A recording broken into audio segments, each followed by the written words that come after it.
Making this delicious creamy garlic and Parmesan pasta requires minimum skill and effort and is ready in no longer than 15 minutes. Now, in order to be efficient, get your pasta water on the heat right from the beginning with plenty of salt in it. Pasta loves salt, and if you're not adding enough right from the beginning of the cooking process, you're gonna mess it up. Now garlic, and I'm using 4 cloves of garlic for this recipe. I wanna fill that garlic flavor into this pasta dish.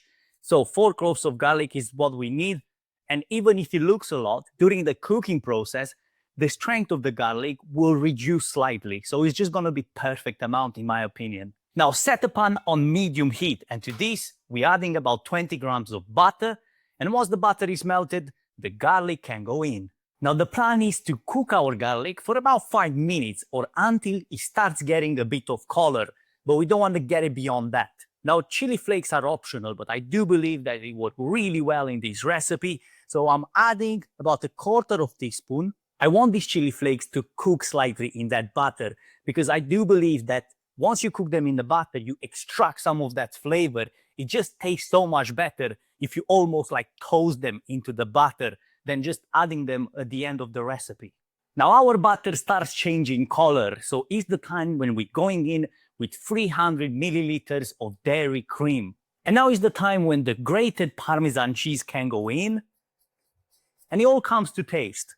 I'm adding about 30 grams of Parmesan cheese in, and you'll see now the sauce starting getting thicker because once you're adding the Parmesan, this will melt and get the sauce to a different consistency. And now all we want is bring this to a simmering temperature and turn off the heat. And now we're also adding about 1/4 teaspoon of freshly ground black pepper.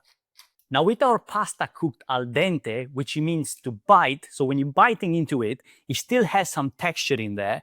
In most cases, if you cook it about 1 or 2 minutes less than it says on the package, you'll be safe to go. Because the rest of the cooking, we want it to happen in the sauce. Because we want to make sure that the pasta has the chance to absorb some of those flavors from the sauce, becoming so much better. Now taste and see, but in most cases, we're not going to require any more salt in this dish because we cooked our pasta in salty water. And if you feel that the pasta absorbed too much of that sauce, you can compensate with a bit of pasta water, getting it back on track. Now to finish our dish, we're gonna go in with a good sprinkle of freshly chopped parsley. Now if you enjoyed this simple pasta recipe, I've got another one for you right here.